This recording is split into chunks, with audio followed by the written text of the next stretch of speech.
Hello, thanks for joining me. I'm at St Michael's Church Tremain, north of Ceredigion.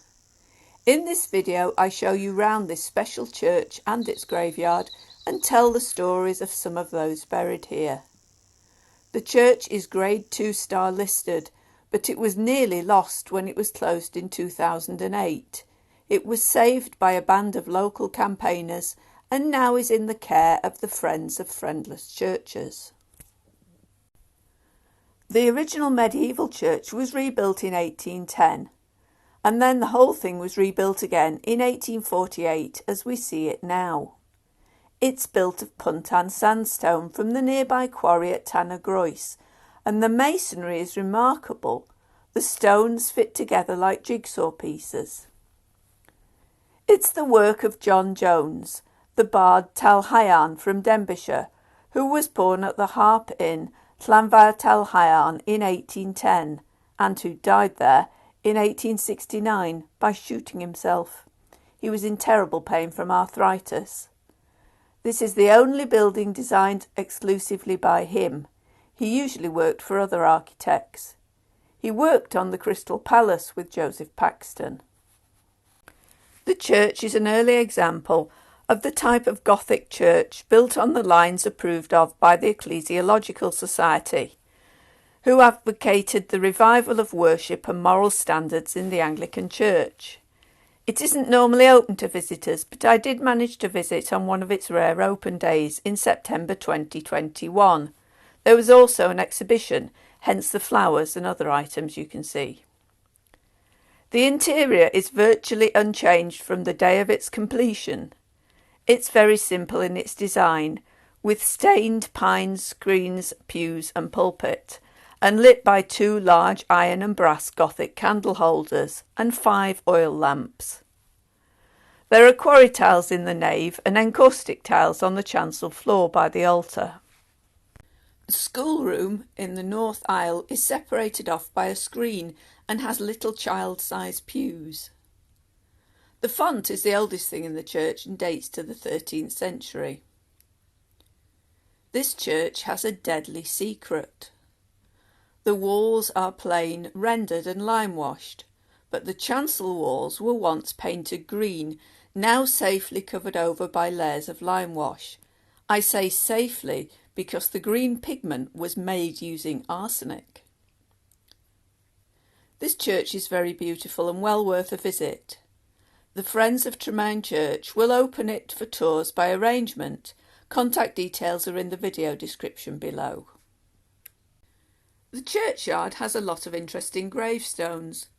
Keep watching to hear the stories of those buried here, including sailors drowned at sea, a lady drowned in her own home during a catastrophic flood, a centenarian, and more. First we'll look at this cross, more or less the first stone we see as we go through the gate, and it deserves its prominent position. It's in memory of a former vicar of this church, the Reverend David William Herbert. He was the brother of the Reverend J.B. Herbert, rector of Ceredigion, who I've talked about in a previous video. The link will appear in the top corner here. Unlike J.B. Herbert, who had a torrid time as rector in Ceredigion, D.W. Herbert had a very successful time as vicar of Tremain. He was vicar of Blaenporth and Tremain from 1862 to 1905, after which he retired to Aberystwyth, where he died in 1909, aged 80. He was educated at Llandovery and then studied at Oxford. The Herberts were a staunchly Anglican family. As well as having 2 brothers who were clergymen, his father and grandfather were vicars of Llansanfraid in the Georgian and Victorian periods. His father died in 1893, aged 99, and his mother died when she was 100.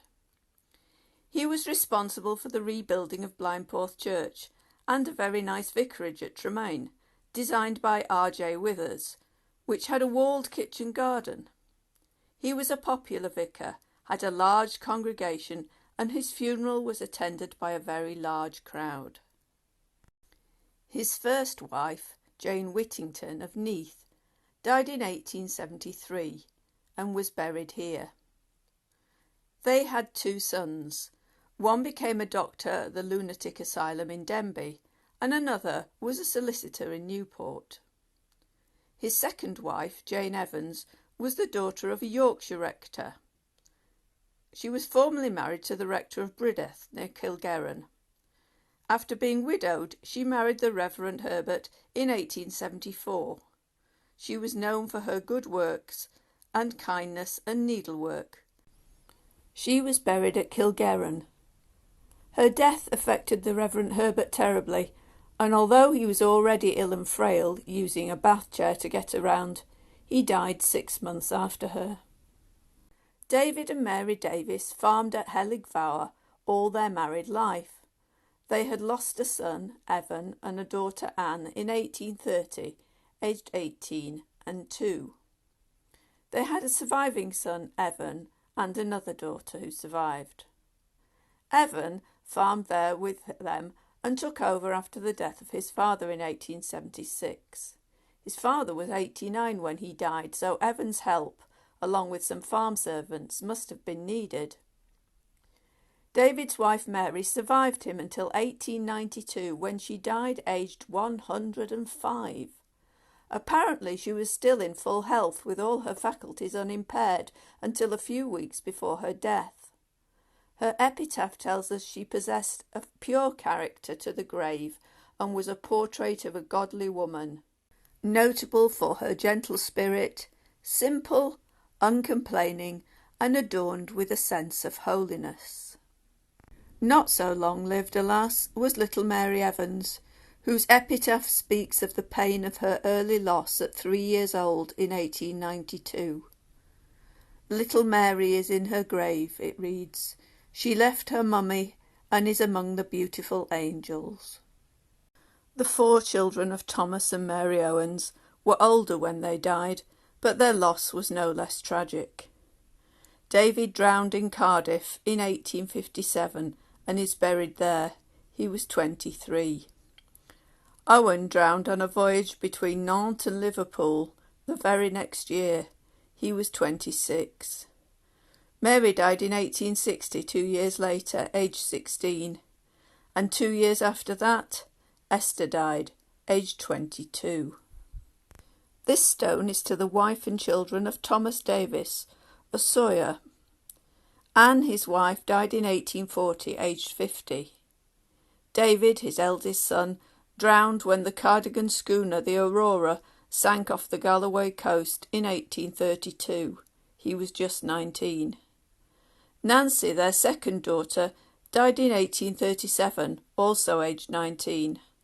Thomas, their third son, died at Havana, Cuba, in 1848, aged 24. Another tale of drowning now, but not of a sailor.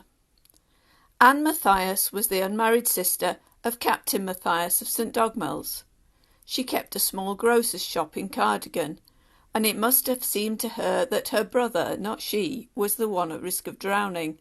But in August 1875, after heavy rain, dams used to power the machinery at the flour mill and brickworks burst. The resulting waves of water rushed downhill, sweeping everything away in their path, including whole buildings. As the water swept towards the River Tivy, it was channelled down the Mwldan stream, which ran along the poorer houses of Cardigan, and Anne Matthias's home and grocery shop were in the way.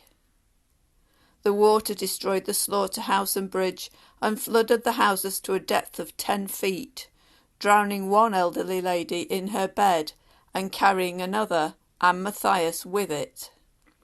Her body was eventually discovered near the gasworks where the Mwldan joined the Tivy, and she was brought here to be buried with her parents. Tremain Farm, not far from this church, was described as an ancient house in the 1830s. The Jones family lived here in the early to mid-19th century and have several tombstones in this churchyard. David and Mary Jones died in the first decade of the century in their 60s. Thomas, probably their son, died in 1825, aged 58, and his wife Elizabeth in 1847, aged 80. Her stone is inscribed in Welsh except for the memento mori phrase, "Prepare to meet thy God." A phrase echoed on the tombstone of Margaret Davis, "Byddwch chwith e barod," therefore be ye also ready.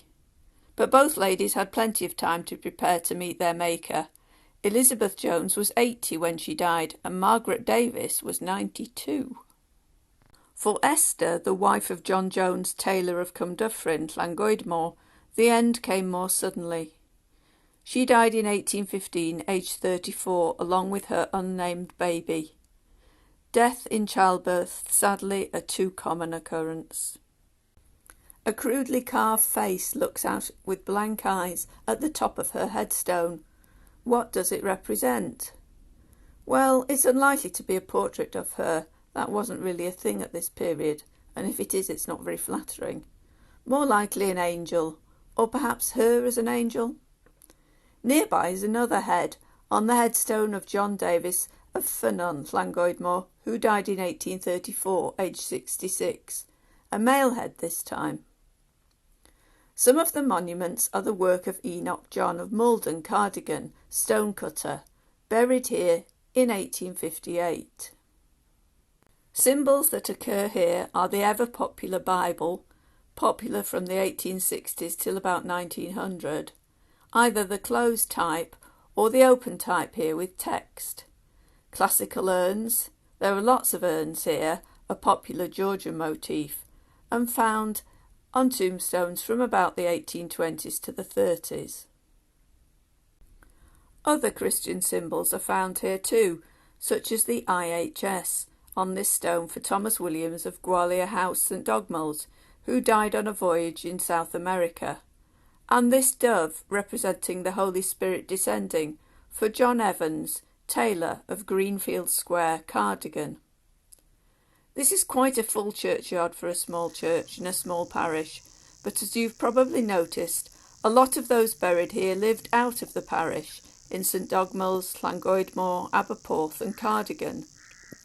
Some would have chosen this as their final resting place as their family came from here, some because they worshipped here, some because they lived here, and some for all three reasons. It's a tranquil, beautiful resting place, whatever the reason. I hope you enjoyed this tour of St Michael's Tremain and found it interesting.